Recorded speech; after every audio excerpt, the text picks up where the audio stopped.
1944년 서울 성북구에서 어린 두 딸을 키우며 살고 있었던 당시 26살의 순임 씨께서는요, 어느 날 이상한 꿈을 하나 꾸게 됩니다. 꿈에 돌아가신 자기 친정 엄마가 갑자기 나타나가지고는 저 두 개의 장독대 중에 하나만 골라. 꼭 두 개 중에 하나만 골라야 돼. 라는 말을 하는 거예요.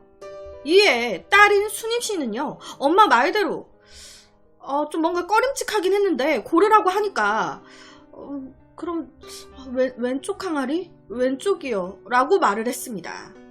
그랬더니 갑자기 왼쪽에 있었던 항아리가 와장창 하고 깨지더라는 거예요. 그러더니 순임 씨의 둘째 딸이 갑자기 나타나가지고는 엄마 왜 날 버려? 내가 싫어? 왜 날 버리는 거야? 라는 식의 원망 섞인 말을 하면서 울부짖기 시작했다고 합니다.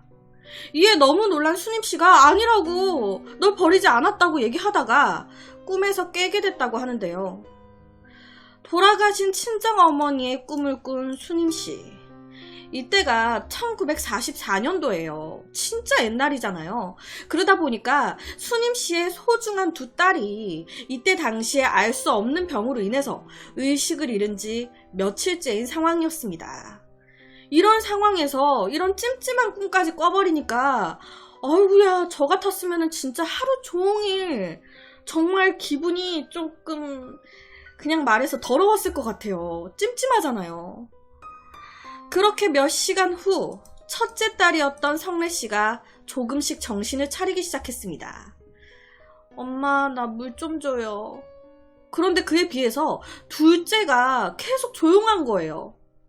꿈에서도 둘째 딸이 막 왜 날 버렸냐고 원망하듯이 그랬는데 이 둘째 딸이 현실에서도 움직이지도 않고 뭔가 꿈과 뭔가 관계가 있는 것 같이 찜찜하고, 혹시나 하는 마음에 순임 씨는요, 둘째 딸 효순이를 불렀습니다.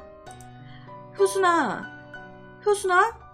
그런데 예상하시다시피 이 둘째 딸, 이상한 꿈을 꿨기 때문이었던 건지 이미 숨을 거둔 상황이었어요. 그렇게 며칠 후 순임 씨는요, 또 하나의 이상한 꿈을 꾸게 됩니다.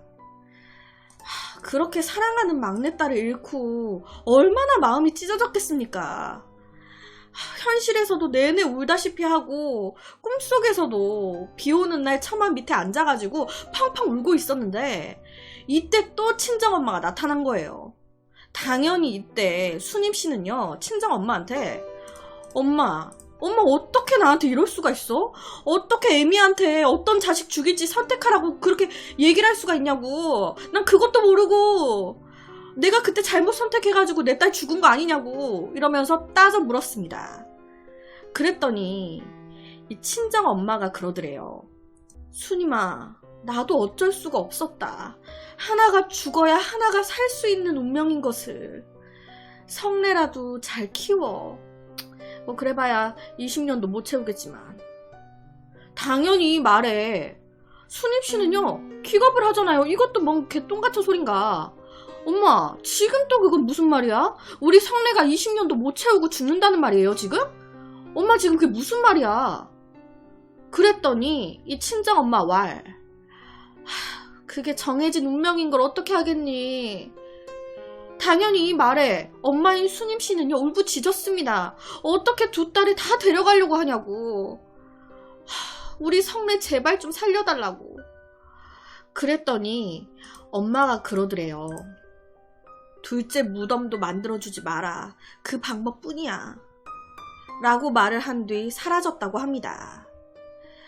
둘째 딸의 무덤조차 만들지 말라는 친정엄마의 말을 무시할 수 없었던 순임 씨는요, 결국에 둘째 딸의 무덤을 만들지 않았고요. 그냥 몰래 땅에 묘도 없이 묻었대요. 그냥 아무도 몰래.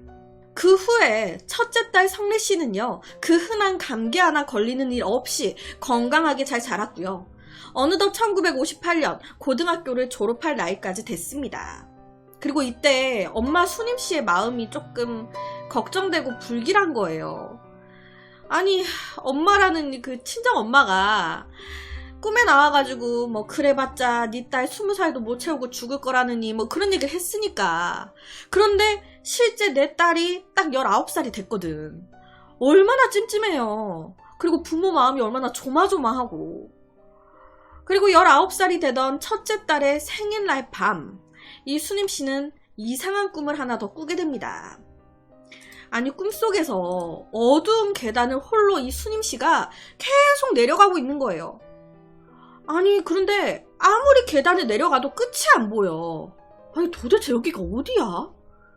그런데 저기에 누군가 있는 것 같아. 그래서 놀래가지고 쳐다보니까, 아니, 둘째 딸 효순이. 갑자기 나타난 효순이는요, 또다시 엄마인 수님씨한테 엄마 왜 날 버렸어? 나보다 언니가 더 좋았어? 난 언니가 미워. 난 언니가 너무 싫어. 라고 하면서 다시 한번 엄마와 언니에 대해서 원망 섞인 말들을 하기 시작한 거예요.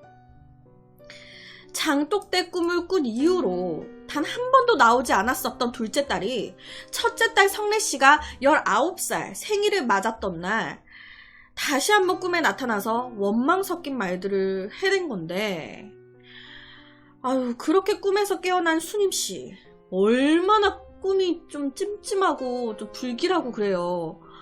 뭔가 계속 조금 불안해지는 꿈이잖아요. 그러다 보니까 수님씨는 다음날 생일을 맞아서 놀러 나가는 성래씨한테 신신당부를 하게 됩니다. 딸, 엄마 말 그냥 대충 듣고 막 그러지 말고 오늘 진짜 특별히 더 조심해야 돼. 아, 엄마 진짜 내가 알았다니까 몇 번을 얘기해. 엄마가 오늘 꿈자리가 안 좋아가지고 지금 계속 얘기하는 거야. 그냥 대충 흘려듣지 말고 엄마 말 똑바로 들으라고. 혹시나 오늘 종암동 쪽으로는 절대 가지마. 알았지? 아, 종암동 쪽 안 가. 어차피 애들이랑은 동대문 시장에서 만나기로 했단 말이야. 걱정하지 마.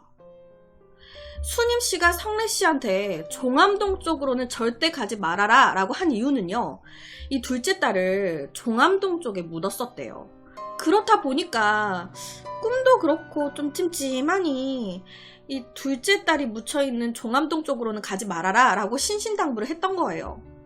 그렇게 집을 나온 성래씨, 친구랑 만나서 동대문 시장 쪽으로 걸어가고 있는데 친구가 그러는 거예요. 야, 지름길로 가게. 종암동 쪽으로 해서 가자. 아, 나 오늘 엄마가 꿈자리가 안 좋다고 종암동 쪽으로는 가지 말라고 하던데. 아, 뭐 또 꿈이야. 그런 게 어딨어. 종암동 쪽으로 가야지 동대문이 가깝지. 안 그래도 늦었는데 그냥 가자. 친구가 이러니까 성래씨가 아이, 그럴까? 뭔 일 있겠어? 이렇게 된 거예요. 그리고 그 시각, 이 수님씨는요, 뭔가 하루 종일 불안했다고 합니다. 사람의 촉이죠. 이때 당시에 수님씨가 뭔가 본 것도 아니고 들은 것도 아닌데 괜시리 기분이 이상하고 찜찜하고 그런 느낌을 받은 거예요. 내내 꿈에도 안 나왔었던 둘째 딸이 꿈에 나와서 언니가 밉다면서 막 원망을 쏟아냈으니까 아무래도 첫째 딸한테 무슨 일이 생길 것 같다라는 그 불안감에, 이때 당시에는 핸드폰 이런 것도 없었을 때잖아요. 그러다 보니까 무작정 이 수님씨는 가방을 챙겨가지고 둘째 딸을 묻었었던 종암동 쪽으로 무작정 걸어가기 시작했습니다. 그리고 이때 이 성래씨는요, 친구랑 종암동 쪽에 어느 골목길에 접어들고 있었는데, 이때 이 성래씨의 귓가에 난 언니가 너무 싫어. 언니 너무 미워. 언니 죽어버렸으면 좋겠어. 막 이런 소리가 들렸대요. 자기를 원망하는 듯한. 지금 이 부분이 약간 허무맹랑하게 들리실 수도 있어요. 그런데 실제로 몇 차례나 계속 언니가 밉다는 이상한 소리가 들렸었다고 합니다. 기분도 굉장히 뭔가 좀 이상했대요. 그런데 그 순간에 계속 가던 길을 친구랑 가려고 걸음을 재촉하고 있는데 갑자기 진짜 다리가 옆에처럼 바닥에 딱 붙어가지고 안 떨어졌다고 합니다. 지금 이 부분 또한 약간 들으시면서 아이, 뭐 그런 게 어딨어. 뭐 발이 무슨 바닥에 붙어. 아, 이것도 주작이네. 라면서 약간 허무맹랑하게 들리시는 분들도 있으실 것 같아요. 저 역시도 이거 준비하면서 무슨 뭐 발바닥이 무슨 바닥에 붙어. 약간 이렇게 생각을 했거든요. 지금 보여드리는 옆에 분, 이분이 실제 당사자 성래씨입니다. 이분의 인터뷰를 그대로 말씀을 드리면 다리가 이때 당시에 바닥에 갑자기 딱 붙어가지고 안 떨어지더라는 거예요. 그러니까 당시에 성래씨 친구가 야, 너 왜 그래? 왜 그래? 막 그러고 그러니까 성래씨는 너 다리가 바닥에 붙어서 안 떨어져. 친구가 야, 말도 안 되는 장난치지 말라고 막 그러면서 당시 성래씨를 막 잡아 당겼는데 그렇게 친구가 당겨도 내 몸이 끌려가지 다리는 딱 붙어가지고 안 움직여지더래요.